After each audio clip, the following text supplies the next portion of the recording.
Hi friends, welcome to my channel. இன்னைக்கு நம்ம சேனல்ல என்ன பார்க்க போறோம்னு பாத்தீங்கன்னா சீதாப்பழம் கொட்டையை வச்சு தான் இன்னைக்கு நம்ம ஒரு பெயிண்டிங் பார்க்க போறோம். அதுக்கு சிசர், நோட் பேப்பர், கார்ட்போர்ட் அப்புறம் போஸ்டர் கலர் பெயிண்ட் எடுத்துருக்கோம். இதை வச்சு எப்படி பெயிண்ட் பண்ணலான்ட்டு வாங்க வீடியோக்குள்ள போய் பார்க்கலாம். பாத்தீங்கன்னா கார்ட்போர்ட் எடுத்துருக்கோம். இப்போ அந்த கார்ட்போர்டுக்கு மேலே நோட் பேப்பர் ஒட்ட போறேன். நோட் பேப்பர் உங்கள்கிட்ட இல்லைன்னா நீங்கள் கலர் பேப்பர் கூட ஒட்டிக்குங்க. அப்படி இல்லைன்னா A4 ஷீட் கூட ஒட்டிக்குங்க. நான் எதுக்காக நோட் பேப்பர் எடுத்துருக்கேன் பார்த்தீங்கன்னா கொஞ்சம் நீட்டாக இருக்கும். அதனால் long size paper white colour எடுத்திருக்கேன். இப்போ அது கம்மை ஃபுல்லாக அப்ளை பண்ணிவிட்டு அது மேலே நம்ம ஒட்டி எடுத்துக்கலாம். ஒட்டி எடுத்ததுக்கப்புறம் அது மேலே தான் பெயிண்ட் பண்ண போகிறோம். அதுக்காக தான் ஒயிட் கலரில் எடுத்திருக்கேன். ஒயிட் கலரில் எடுத்துருக்கும்போது எல்லாத்துக்கும் கலருக்கும் நல்லாயிருக்கும். அதுக்காக தான் இப்போ பார்த்தீங்கன்னா ஃபுல்லாக ஒட்டியாச்சு. இப்போ அதுக்கு மேலே ஒரு பூ தொட்டியில் கொடி இருக்கிற மாதிரி வரைஞ்சிருக்கோம். அந்த மாதிரி நீங்களும் வரைஞ்சிக்கோங்க. அப்படி உங்களுக்கு பிடிக்குன்னா வேறு மாதிரி கூட நீங்கள் வரைஞ்சிக்கோங்க. இப்போ அந்த கொடியில் நம்ம என்ன பண்ண போகிறோன்னா போஸ்டர் கலரில் பிளாக் கலர் பெயிண்ட் எடுத்திருக்கோம். அந்த பெயிண்ட்டை அவுட்லைன் மாதிரி கொடுத்துக்கலாம். உங்களுக்கு பிளாக் கலரில் பிடிக்கலைன்னா டார்க் க்ரீன் கலரில் கூட நீங்கள் அவுட்லைன் கொடுத்துக்கோங்க. அப்படி இல்லைன்னா ப்ரௌன் கலரில் கூட நீங்கள் கொடுத்துக்கோங்க. உங்கள்கிட்ட போஸ்டர் கலர் பெயிண்ட் இல்லைன்னா அக்ராலிக் கலர் பெயிண்ட் கூட எடுத்துக்கோங்க.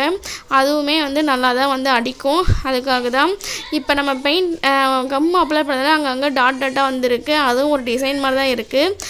இப்போ வேப்பில் எடுத்திருக்கேன். இந்த வேப்பிலையை என்ன பண்ண போகிறோன்னா பெயிண்டில் முக்கி நம்ம அந்த நம்ம வச்சுருக்க ஃப்ரேமில் அப்ளை பண்ண போகிறோம். அதுக்காக டார்க் க்ரீனும் லைட் க்ரீனும் எடுத்திருக்கேன். அது ரெண்டுத்தையும் ஓரளவுக்கு மிக்ஸ் பண்ணிக்கலாம். ரொம்பவும் மிக்ஸ் பண்ணாமல் கொஞ்சம் லைட்டாக மிக்ஸ் பண்ணிக்கலாம் நடுவில்.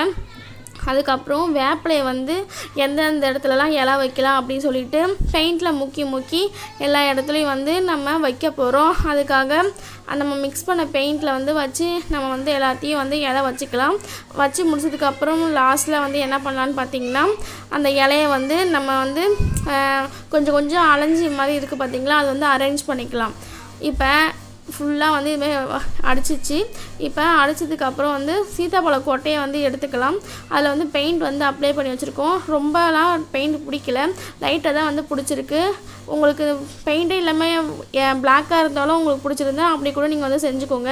ஆனால் நாங்கள் பெயிண்ட் அடித்து வச்சுருக்கோம். அதுக்கப்புறம் கம்மு எடுத்திருக்கோம். அது ஒரு பூ ஷேப்புக்கு ஒட்டலாம் அப்படின்னு சொல்லிட்டு கம்மை 6 பூ அந்த இதழ் இருக்கிற மாதிரி சொல்லி நாங்கள் 6 வச்சுட்டு இருக்கோம். அதுக்கப்புறம் பார்த்திங்கன்னா அந்த கொட்டையெல்லாம் அங்கங்கே ஒரு கலரில் நம்ம எல்லா இடத்துலையும் ஒட்டிக்கலாம். உங்கள்கிட்ட சீத்தாப்பழம் கொட்டை இல்லைன்னா புளியங்கொட்டை கூட யூஸ் பண்ணிக்கோங்க. அப்படி இல்லைன்னா சப்போட்டா பழம் கொட்டை கூட நீங்கள் யூஸ் பண்ணிக்கோங்க. இது மாதிரிலாம் கொட்டையில் யூஸ் பண்ணும்போது நமக்கு கொஞ்சம் ஜாலியாக இருக்கும். பார்க்கவும் கொட்டையில் பண்ணுறதுனால கொஞ்சம் இன்ட்ரெஸ்டாகவும் இருக்கும். அதுக்காக தான் இந்த பெயிண்டிங் லாஸ்ட்டில் ரொம்ப அழகாக இருந்துச்சு. நீங்களும் பாருங்கள் கண்டிப்பாக இந்த வீடியோவை. இது பார்த்திங்கன்னா அங்கங்கே வேறு ஒரு கலரில் ஒட்டி எடுத்துக்கலாம். இப்போ இங்கே கீழே எல்லோ கலர், மேலே ரெட் கலர், அதுக்கு மேலே நீல கலர், அந்த மாதிரி மாற்றி ஒட்டினா ரொம்ப அழகாக இருக்கும். அதுக்காக தான் எல்லா இடத்துலையும் ஒரு கலரில் ஒட்டிக்கலாம். இப்போ ஃபுல்லாக எல்லாத்தையும் ஒட்டி எடுத்துக்கலாம்.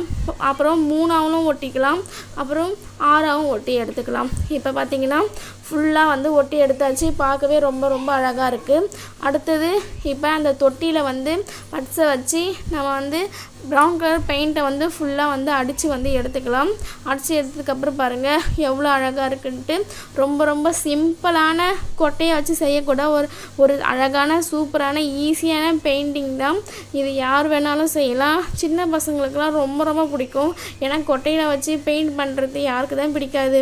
அவ்வளோதான், இந்த வீடியோ முடிஞ்சிடுச்சு. இந்த வீடியோ பிடிச்சிருந்தா லைக் பண்ணுங்கள், ஷேர் பண்ணுங்கள், மறக்காமல் சப்ஸ்கிரைப் பண்ணுங்கள். தேங்க்ஸ் ஃபார் வாட்சிங். Bye friends.